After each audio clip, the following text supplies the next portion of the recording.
Hello student, आप सभी का अपने चैनल में स्वागत है। मेरा नाम है मूलचंद और हम पढ़ रहे हैं बहुत ही प्यारे से अपना एक मिशन DDA JEE 2023, जिसके अंतर्गत मैं आपके लिए मैराथन एक सेशन लेकर आया हूं।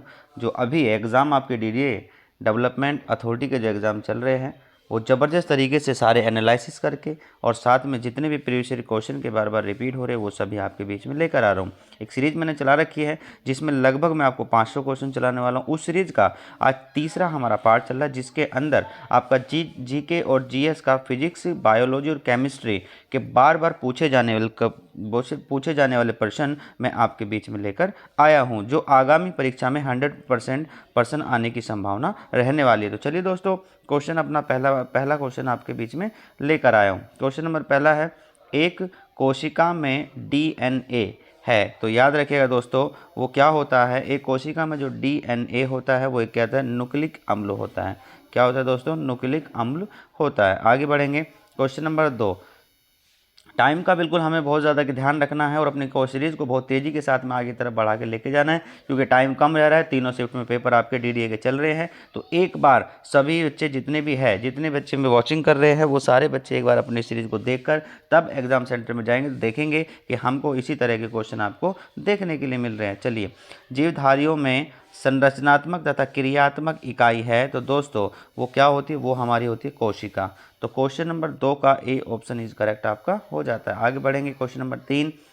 जंतुओं के खुर, नाखून और सींग किसके बने होते हैं? तो दोस्तों ध्यान रखिएगा, ये हमारे बने होते हैं किसके, केराटिन के। किसके होते हैं, केराटिन के बने होते हैं। चलिए, क्वेश्चन नंबर 3 का सी ऑप्शन इज आपका करेक्ट हो जाता है। क्वेश्चन नंबर 4, किसे कोशिका का पाचक थैली कहा जाता है? तो दोस्तों, कोशिका का जो पाचक थैली होता है वो किसको कहा जाता है? तो ध्यान रखिएगा, उसको लाइसोसोम को कहा जाता है। ये भी आपको पता होना चाहिए। साथ के साथ में जो माइटोकॉन्ड्रिया होती है वो किसकी होती है? उसको हम पावर हाउस ऑफ सेल कहते हैं। ठीक है, तो ये भी हमें पता होना चाहिए। पावर हाउस ऑफ सेल जो होती है किसको कहा जाता है? तो माइटोकॉन्ड्रिया को कहा जाता है। आगे बढ़ेंगे, क्वेश्चन नंबर 5।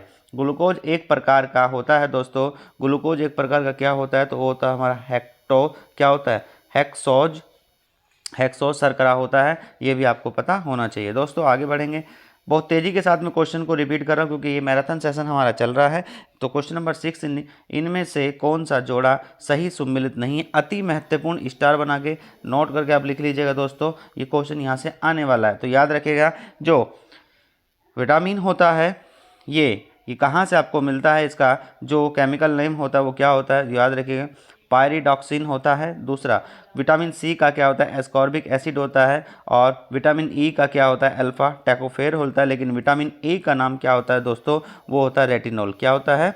वो हमारा रेटिनॉल होता है। और ध्यान रखिएगा, विटामिन ए का जो सबसे अच्छा स्रोत होता है वो हमारा क्या होता है? गाजर हो गया। ठीक है जी, गाजर। ठीक है, गाजर जो होती है वो विटामिन ए का सबसे अच्छा स्रोत होता है। विटामिन सूर्य की प्रकाश किरणें किस में मिलती है? विटामिन डी में मिलती है। तो क्वेश्चन नंबर 6 का जो हमारा डी ऑप्शन है वो हमारा राइट हो जाता है। आगे बढ़ेंगे, चाय और कॉफ़ी में ज़्यादा सेवन में किसकी कमी आती है? तो दोस्तों ध्यान रखना, किसकी कमी आती है? सबसे ज़्यादा कमी आएगी आपकी कैल्शियम की।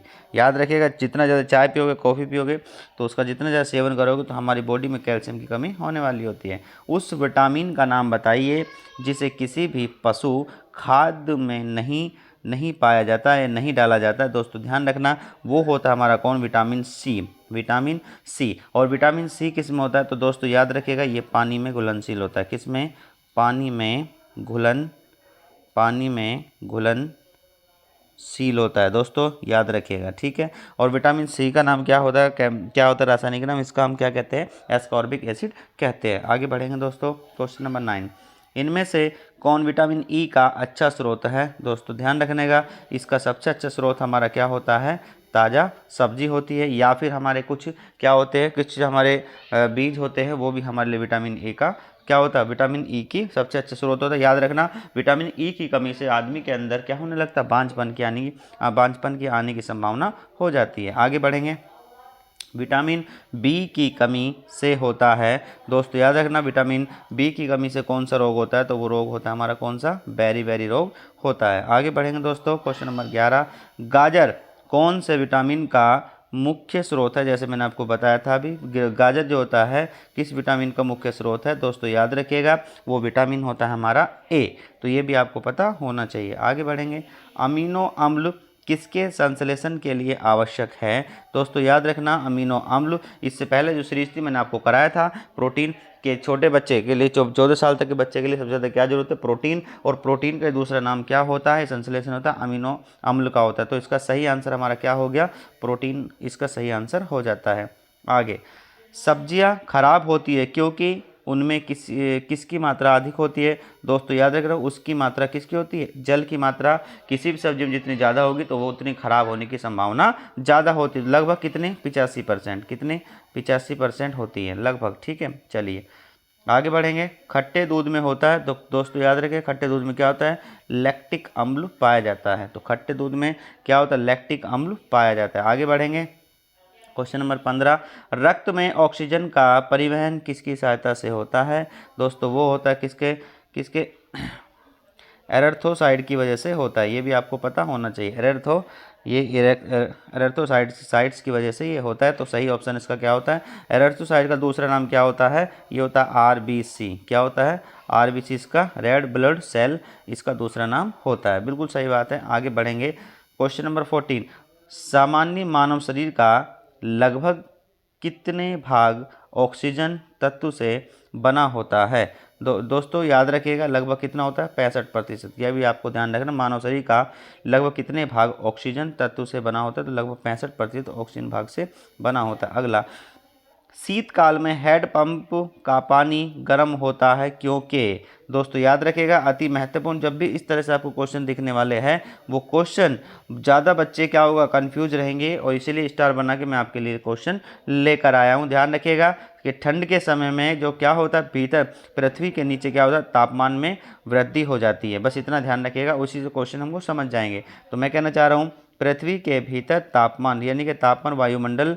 में तापमान में क्या होती है, अधिक होती है। तो समझ लीजिएगा, पृथ्वी के भीतर तापमान वायुमंडल के तापमान से अधिक होती है। ये ध्यान आपको रखिएगा कि जितना भी वायुमंडल, कितना पृथ्वी के अंदर जाओगे वहाँ पर टेम्परेचर बढ़ना शुरू हो जाता है। तो पी क्या होगा, 17 का बी ऑप्शन इज आपका करेक्ट हो जाता है। आगे, निम्न में से किसमें संवहन होता है दोस्तों, याद रखिएगा संवहन किसमें होता है, तो वे हमारा किसमें, द्रवों और सेलों में होता है। तो 18 का बी ऑप्शन इज आपका करेक्ट हो जाता है। आगे, निम्नलिखित द्रवों में से कौन से द्रव का वाष्पन अधिक तीव्रता से होता है दोस्तों, याद रखना इसका सही आंसर क्या हो जाता है, एल्कोहल होता है। क्वेश्चन नंबर 19 का डी ऑप्शन इज आपका करेक्ट होके जाता है। चलिए 20, धातु की चायदानियों, जिससे आप क्या करते हो, चाय छानते हो बनने के बाद, धातु के चाय दानियों में लकड़ी के हैंडल क्यों लगाए जाते हैं दोस्तों, याद रखिएगा वो क्या होता है, लकड़ी उष्मा की कुचालक होती है।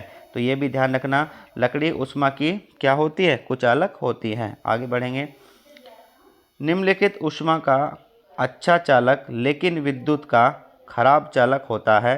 तो याद ध्यान रखिएगा, बहुत ही अति महत्वपूर्ण क्वेश्चन है, नोट करके लिखिएगा दोस्तों। वो क्या कहना चाह रहा है, स्टार लिखिएगा कि उष्मा का तो चालक है लेकिन विद्युत का क्या है, खराब है या सुचालक है, तो वो होता है अभ्रक। क्या होता है, अभ्रक माइका हम इसको कहते हैं। ये भी आपको पता होना चाहिए। चलिए आगे, काले वस्त्रों की तुलना में सफ़ेद वस्त्र हमें अधिक शीतल क्यों रखते हैं, याद रखना जो वाइट आप कपड़े पहनते हो उस पर क्या होता है, रिफ्लेक्शन होना शुरू हो जाता है, यानी कि क्या होने लगता है, क्या होता है, परावर्तित होना शुरू हो जाता है। तो याद रखना इसका क्या होता है, अपने अपने पास पहुंचने वाली सभी प्रकाश को परावर्तित कर देते हैं। तो क्वेश्चन नंबर 22 का बी ऑप्शन इज आपका करेक्ट हो जाता है। आगे, निम्नलिखित में से ऊष्मागतिकी का प्रथम नियम किससे संबंधित है, तो दोस्तों वो है ऊर्जा संरक्षण का नियम। चलिए क्वेश्चन नंबर 23 का ए ऑप्शन इज आपका करेक्ट हो जाता है। रेफ्रिजरेटर में शीतलन यंत्र कहाँ होना चाहिए दोस्तों, याद रखें जैसे टेम्परेचर बढ़ता है वैसे वैसे क्या होता है, एयर क्या ऊपर की तरफ बढ़ना शुरू कर देती है। तो इसका सही आंसर क्या हो जाता है, शीर्ष पर। तो 24 का ए ऑप्शन इज आपका करेक्ट हो जाता है। आगे 25, भाप के इंजन में उबलते पानी का तापमान अधिक होता है क्योंकि, याद रखिएगा ट्रिक बता रहा हूँ कि भाप के इंजन में उबलते पानी का तापमान अधिक होता है क्योंकि क्या होता है, जो बॉयलर होता है उसके अंदर तापमान का मान क्या होता है, अधिक होता है। ध्यान रखिएगा इस बात को, बॉयलर के अंदर उच्च दाब होता है। तो ये भी आपको पता होना चाहिए कि बॉयलर के अंदर क्या होगा, उच्च दाब होता है। बस ट्रिक से समझो बस, ठीक है, ट्रिक से। 26 जल का त्रिबिंदु कितना होता है दोस्तों, याद रख रहे हैं, जल का त्रिबिंदु कितना, 273.16 कैलोरी होता है। और इसी में क्या होता है, इसी पर बॉडी क्या होती है, तीनों अवस्था में, मतलब एक बॉडी क्या होती है, अपनी अपनी अवस्था में, ठोस, द्रव और गैस की अवस्था में बनी रहती है। ये भी आपको पता होना चाहिए। आगे बढ़ेंगे।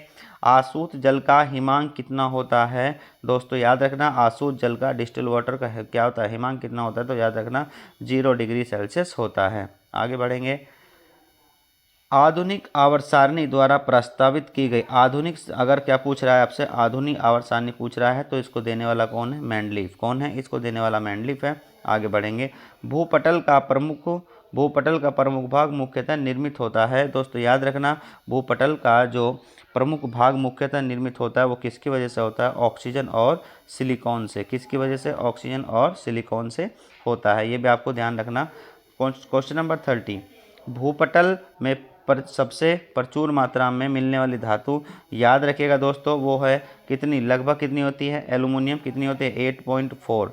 अगर दूसरे नंबर पर, ये पहले नंबर पर होती है, और अगर दूसरे नंबर पर पूछे तो वहीं क्या हो जाता है, दूसरे नंबर पर आपका लोहा हो जाता है। लगभग कितना होता है, 4.4%। ठीक है, तो ये भी आपको पता होना चाहिए। पहले नंबर पर एल्यूमिनियम, दूसरे नंबर पर लोहा मिलता है। आगे, निम्नलिखित में से कौन सी धातु प्रकृति से मुक्त अवस्था में पाई जाती है, तो दोस्तों ध्यान रखिएगा फिर से कि यहाँ से कह रहा है, निम्नलिखित में से कौन सी धातु प्रकृति से मुक्त अवस्था में पाई जाती है। दोस्तों मुक्त अवस्था में पाई जाने वाली कौन सी चीज़ें हैं, तो याद रखना वो है तांबा। ठीक है, तांबा, ये भी आपको पता होना चाहिए। ठीक है, चलिए 31 का कितना क्वेश्चन हो गया, ए। ठीक है, ए क्वेश्चन आपका सही हो जाता है, ये भी आपको पता होना चाहिए। चलिए 32वें नंबर की क्वेश्चन क्या होता है, आगे बढ़ेंगे। हेमेटाइट अयस्क खनिज, ये क्या होता है, ये भी आपको पता होना चाहिए। हेमेटाइट क्या तो ये अयस्क या खनिज होता है, किसका होता है दोस्तों, याद रखें, ये हमारा होता है लोहे का। ठीक है, लोहे का होता है। चलिए क्वेश्चन नंबर 32 का बी ऑप्शन ये आपका करेक्ट हो जाता है। क्रोमोमाइट अयस्क या खनिज होता है, क्रोमोमाइट किसका अयस्क या खनिज होता है, ये होता है दोस्तों किसका, क्रोमियम का। ठीक है, आगे बढ़ेंगे। 34 मेलाकाइट अयस्क खनिज है। मेलाकाइट किसका होता है दोस्तों, याद रखना, मेलाकाइट किसका होता है, तो ये होता है तांबे का। ठीक है जी, आगे 35 राइट किसका होता है, स्पेले राइट अयस्क या खनिज होता है, तो दोस्तों ये किसका होता है, ये होता है हमारा खनिज का, ठीक, इसका सॉरी चांदी का। तो स्पेले राइट अयस्क या खनिज क्या है, किसका, चांदी का होता है। आगे बढ़ेंगे। मैग्नाइट किसका होता है दोस्तों, याद रखना, मैग्नाइट किसका होता है, मैग्नाइट हमारा होता है इसका, मैग्नीज का। तो ये भी आपको दोस्तों पता होना चाहिए, मैग्नाइट किसका एक अयस्क है, तो याद रखना ये किसका, मैग्नीज का होता है। 37 सीनी बार अयस्क किसका खनिज, सीने बार अयस्क है, तो सीने बार किसका होता है दोस्तों, सीने बार हमारा होता है किसका, पारे का। तो याद रखना सीने बार अयस्क है किसका, पारे का, ये भी आपको पता होना चाहिए। मैग्नेटाइट अयस्क है किसका है, तो दोस्तों याद रखना ये भी लोहे का होता है। 38 का सी ऑप्शन इज आपका करेक्ट हो जाता है। आगे, स्पंज क्या है, तो दोस्तों याद रखना स्पंज एक प्रकार का क्या होता है, ये जंतु होता है। क्या होता है, स्पंज क्या है, तो एक प्रकार का ये जंतु होता है। आगे 40 निम्न में से कौन सा अंडे देने वाला स्तनधारी है, दोस्तों याद रखना अंडे देने वाला स्तनधारी कौन होता है, कांटेदार चींटी खाने वाला। ठीक है, कांटेदार चींटी खाने वाले, जो जिसको हम क्या बोलते हैं, एग किंडन हम कहते हैं। तो याद रखना इसका 40 का डी ऑप्शन इज आपका करेक्ट हो जाता है। निम्नलिखित में से कौन सा युग्म स्तनधारी वर्ग से संबंधित है, दोस्तों ध्यान रखिएगा कौन कौन आता है इसमें। एक तो इसमें आ जाता है वेल, एक आता है चमगादड़, एक आता है कंगारू, एक आता है हिप्पोपोटेमस हो जाता है। ठीक है, हिप्पोपोटेमस हो जाता है। कौन कौन होता है, वेल होता है, चमगादड़ और कंगारू होता है, और हिप्पोपोटेमस हो जाता है। तो इसका 41 का जो आंसर हमारा आ जाता है वो कौन सा होता है दोस्तों? डी ऑप्शन इज आपका करेक्ट हो जाता है। आगे, जंतुओं का वैज्ञानिक नाम किस भाषा में लिखा जाता है? दोस्तों जंतुओं का जो क्या होता है वैज्ञानिक नाम, वो किस भाषा में लिखा जाता है? वो हमारा लैटिन भाषा में लिखा जाता है। आगे 43, निम्न में से कौन सा जानवर सबसे बड़े बच्चे को जन्म देता है? ये दोस्तों याद रखिएगा, वो है कौन? नीली व्हेल। कौन सी होती है? नीली व्हेल होता है जो सबसे बड़े बच्चे को जन्म देता है। आगे बढ़ेंगे, विज्ञान की शाखा ओडोंटोलॉजी में किसका अध्ययन होता है? दोस्तों याद रखिएगा, उससे पहले मैंने आपको बताया ऑर्थोनोलॉजी इस पक्षी का, आज मैं लेकर आया ओडोंटोलॉजी। तो इसमें किसका अध्ययन होता है दोस्तों? याद रखना, वो हमारा दांतों का अध्ययन होता है। दोस्तों आज इतने ही क्वेश्चन थे। ज़बरदस्त तरीके से मैंने आपको जितना हुआ एडिशनल डेटा भी मैं आपको देता चला। तो बहुत ही फास्ट तरीके से हम लोगों ने रिवीजन किया है। इसी तरीके से मैं फिर आपके लिए बहुत जल्दी करके एक सीरीज लेकर आने वाला हूं। सब लोग बिल्कुल बैठे रहिए और तैयारी ज़बरदस्त तरीके से करते रहिए। और जिस बच्चे का एग्जाम है उन सभी के लिए ऑल द बेस्ट। अच्छे से तैयारी करते रहिए, मेहनत करते रहिए। तब तक के लिए बाय बाय, टेक केयर, धन्यवाद।